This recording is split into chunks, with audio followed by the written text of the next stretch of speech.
Hello, it's Greg Grizzled and Gaijin. We're back. We hope you're having a happy day wherever you're listening to this audio content from. As always, we'd like to thank you for your continued support of Greg Grizzled and Gaijin social media and writing efforts. Thank you, thank you, thank you. This is episode 043 of the Greg Grizzled and Gaijin, definitely not a podcast show. A light and fluffy look at social media, Japan, Japanese food, expat life, and life in general. As always, your retweets of this and all the wonderful, wonderful, wonderful content that we actively tweet and retweet out on Craig Hoffman 11 on Twitter is appreciated. Thank you in advance for helping us get the good word out about Greg Grizzled and Gaijin. Welcome back. Another good show today, I hope. We are celebrating the 600th post of the Greg Grizzled and Gaijin blog. First, I'd like to say a big thanks to all of the Greg Grizzled and Gaijin superfans. Those folks daily like, retweet, and engage my content both on the blog as well as Craig Hoffman 11 on Twitter. And it's those avid fans and supporters that make it worth it, at least on social media and in the vlogging sphere, as it were. Appreciate the casual fans. Those guys are getting larger and larger as the days, weeks, and months go by. Folks who are taking a chance on my content on the blog, on the YouTube channel, as well as Craig Hoffman 11 on Twitter. And they are very kind in liking and retweeting it on their Twitter and other social media platforms, helping me grow bigger and bigger and bigger, really larger than I ever thought was possible for a little, quote, nobody, end quote, English teacher living in a small town in Japan. So I appreciate that. And finally, if you're new to Greg Grizzled and Gaijin, this is the first time that you have ever engaged something or seen something done by Greg Grizzled and Gaijin, appreciate you stopping by. Hopefully you stay. There's a lot of content, whether you're a fan of Japan, social media, life, expat life, or have big dreams. After 600 posts on this blog and 40,000 plus tweets on Twitter, I'm going to go out on a smallest of limbs and say there's something there that will add something positive and happy to your existence. And if not, if nothing else, there's something on there you'll find something, I hope, humorous and entertaining. That being said, there's nothing wrong with that. But yeah, I set out in September 2016 to write a blog. I thought at least it would be a nice portfolio of some things as I was looking for other publishing work. I found other publishing work I could have done for a little bit of money. Sometimes it was a little larger money. But as I've written and talked about in other things, they wanted me to kind of sugarcoat life here in Japan. And that's not me. I live a life beholden to others, and I work in a Japanese company where the decisions of who and what and when I teach and what I do is not remotely up to me. And so selfishly, in my off time, I enjoy full creative control of Greg Grizzled and Gaijin, the blog, Craig Hoffman 11 on Twitter, and as well as content in audio and video formats like this. That's just me. Maybe that's a lot of ego. Maybe I think I know more than other people in this area. I don't know if that's true, but I believe it, so there's that. So I talked a lot about English teaching and some culture things in Japan. Those posts are okay. I enjoy them. It was fun to remember some of my earliest times in Japan. Some of that was from a blog that I had started in 2005. So that was a long time, right?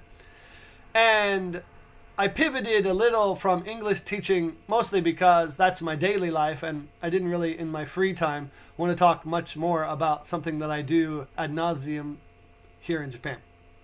But that, again, that's just me. There's nothing wrong with blogs that talk about English teaching at all. And I pivoted to social media, something I'm really interested in since the beginning of all of this social media. I took a job in 1998 installing fiber optic cable at my university. I was fascinated by these things called websites and the internet.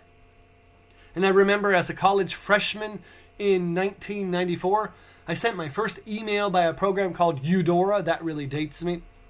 I was like, wow, I sent an email. And I remember thinking, wow, this is the future, and I'm part of it. And of course had no idea that things like Yahoo and Google and Amazon would explode onto the scene, right? If you had any idea back then just how big all of this stuff would have gone. I would have stopped college right then and there, moved to California, and gotten in on the Silicon Valley stuff for sure. But you don't, and that's the way it goes. But I've always been interested. I read everything I can on social media, blogging, content creation, marketing. I love that stuff. It just fascinates me how people can make money sitting in front of a computer. And part of that comes from, I grew up in the mid-'80s, early 80s, mid-'80s, and late 80s with parents and family who worked, quote, real jobs, end quote, at like factories, right? They came home physically tired from a job. And I remember thinking, wow, that's hard work. And in my early 20s, I took jobs like that, manual labor jobs that required me to lift 100 pounds and count to 100. That was as much of my brain power that was required to be successful in those jobs. But the internet, social media, writing and blogging and content creation is all about the gray matter inside my head and the ability to make a very, very, very nice living from the thoughts that ping pong around inside my head. Just amazing. And I know I go on about that here a bit, but above everything in content creation is the fact that something that starts inside my head 20 minutes to an hour later is on the internet, where literally billions of people could and can see it. Just fascinating. I think that keeps me going more than anything. Someday in the future I'll be dead, and someone will stumble upon this blog or a video I did or an audio cast like this, and part of me will remain to be remembered, whether that's good or bad or people don't care. Quote, I was here, end quote. And as I get older, I'm going to be 44 this year, part of that's important to me, to be remembered. I do an excellent job for my company. I'm an excellent educator, and I'm certainly not doing that for millions of dollars. I do that with a high level of pride and exemplary proficiency, because I want people someday when they're older to remember, quote, Craig Sensei was really, really, really a good teacher, end quote. Same thing as a husband. I'm an excellent husband and father, and nothing makes me do that. I grew up with a terrible father, and that was his choice. I was an excellent son, and that's the way it goes. But that's my choice. I choose to be excellent in those areas. I'm an excellent friend. I'm an excellent supporter of people on social media and Twitter and helping people reach their dreams. That's a choice. And it's a choice that I happily make because I believe in me and I believe in hardworking people. And people ask me, what did you learn from 600 posts? I learned that it's a lot of work. I learned that sometimes your best efforts go completely unnoticed. I've written some great blog posts that nobody read in 600 posts. I was going down the list today trying to come up with a couple. I was going to do a top 10 list and a top 10 nobody cared list, but I chose not to for this post. And I've written some stuff spur of the moment. One of the most popular posts I ever did was on pizza. It said something like, don't give up finding great pizza in Japan. It's one of the most popular posts that I have written in 600 posts. And it took me all of like 10 minutes to make. I looked up some of my old pizza pictures, slapped them in a post, and posted it on the internet, and it was engaged thousands and thousands and thousands of times. For everything and all the hours I had spent writing deep, heartfelt prose, pictures of pizza beat all of that like 100 to 1. And that's the way it goes. You don't really, and you shouldn't really, presume to know what your audience really, really wants. It's important to keep pushing stuff out there. Same thing with the books. Now I'm on my third book. My third book was kind of a combination of the blog and some new material. Really surprised. People really, really enjoyed it. And it was well reviewed. And it does well every time that I put it up for free on Amazon, because people love free books, especially about Japan. And I thought, well, you know, it's good content and all, but there are a lot of books about Japan. I underestimated just how much people really do like reading and learning and talking about Japan. So, you know, I see a lot of people, oh, I don't know if I should post that. I don't post the negative stuff. I don't do controversial stuff on Twitter. I don't think it's necessary. I think a lot of people do that for, quote, ratings and attention. I think you can be right in the middle, and I think you can gain an audience if you're authentic in what you're talking about. I talk about real things in Japan. I like English teaching. I don't love English teaching. I'm happily married, but it's not the easiest path one could pick living abroad in Japan. There are issues and things that come up in life. I love living in Japan. I did a post a week ago. It's my 14th year. I love living in Japan. Not the easiest path that I could have picked. Had a tough year. Health-wise, not my best year. It happens. I'm okay, but I've seen more doctors and been to more hospitals this year than I had in the previous 43 years of my life. That's the way it goes. Things got older. My water heater broke last week in my house. I pushed the button. I want a bath. Cold water. The repairman came. He said, hey, I need Gomon. That's $1,500 US. Gone. Poof. I had the money. That's a fortunate thing. But, you know, it hurt a little to kiss money goodbye for hot water.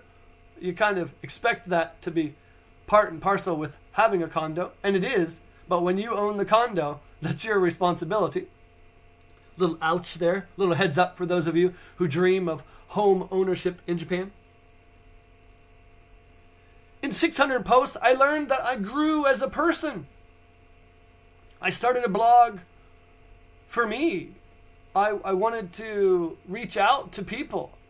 And in 600 posts, the people who reached back to me really gave me a new perspective of living in Japan, a new perspective of being a writer, an aspiring content creator, a person with problems, a person who achieves, a person who fails. And that's been really good for me. You realize I talk a lot that life in Japan is not a sprint, it's a marathon. Content creation and social media is very much the same. It's possible I could have very first post went viral and become super, super famous. That didn't happen. Could have happened after 100 posts. It didn't happen. 200, 300, 400, 500. Still not famous. 600 posts. Still not famous, but growing and moving in the right direction. So you realize that things like persistence and effort and believing in yourself is really, really important no matter what you're doing in life.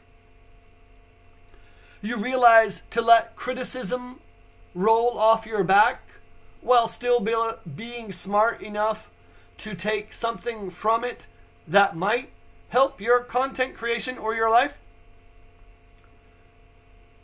And you realize that you have to be confident in what you're putting out there, because the second that you do reach any amount of success, somebody for no other reason thinks that they have some right to give you their opinion about what you're doing or saying or what you have created. There'll be people who don't like your capitalization, your commas, your periods, your semicolons, your spelling, your spacing, your pictures, your logo. They don't care and they hold no punches when they come at you like that. There'll be people when you do social media that think you don't tweet enough. They think you tweet too much. They think you tweet stuff that nobody wants. They think that you love you. They think that you don't tweet them enough. They think that you are all about you. They think that you can't possibly be for real. And there'll be people within your friend circle and family circle who thinks, quote, your hobby, end quote, is a waste of time. And that, quote, nobody could possibly ever become popular and famous, quote, doing that kind of thing, end quote. And then those doubts in yourself will come up. Can I do this? You realize as the minutes of content creation and the days and weeks and months and now years of content creation pass and the number of posts get higher and higher and higher and nobody notices beyond a small yet very, very appreciated circle. What are you doing? You could be drinking. You could be watching TV. You could be studying Japanese. Or, in my case, you could be sleeping instead of getting up at 4 a.m. every morning to do this stuff. But you keep going. And people ask me, what's the biggest difference between a person who gets to 600 posts and the person who quit after 10 and the person who has 100 Twitter followers and a person who gets in the thousands and a person who does all of that with no money and no budget of any kind? And it's persistence and attention to detail and realizing that tweets and interaction and messages are not just bots behind screens. They're real people reaching out to me. And that makes a big, big difference. I see a lot of people, you retweet them, you share them, and you never hear from them. They only write you when they want something or they need something. The biggest thing for me is I don't need or want anything from anybody. I put forth good quality content that I believe people should engage, not for me, but for them. So as you are writing or creating your vlogs or YouTubes or live streams, and you're getting like one person or two people or three people to engage it, take heart that those 3 or 4 or 5 people have made a conscious decision to join you. My grandfather was a pastor for years, and he preached just as hard in front of 5 people, 4 of whom were family, as he did when he got the opportunity to preach in front of 1,000.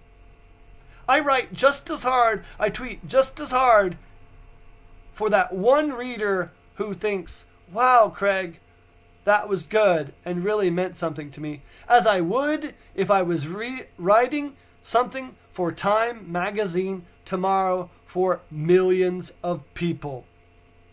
It should make no difference. Be authentic, be real, be persistent, and you'll be fine. Thanks again, 600 posts, and here's to 600 more. That's it, and have a great, great day.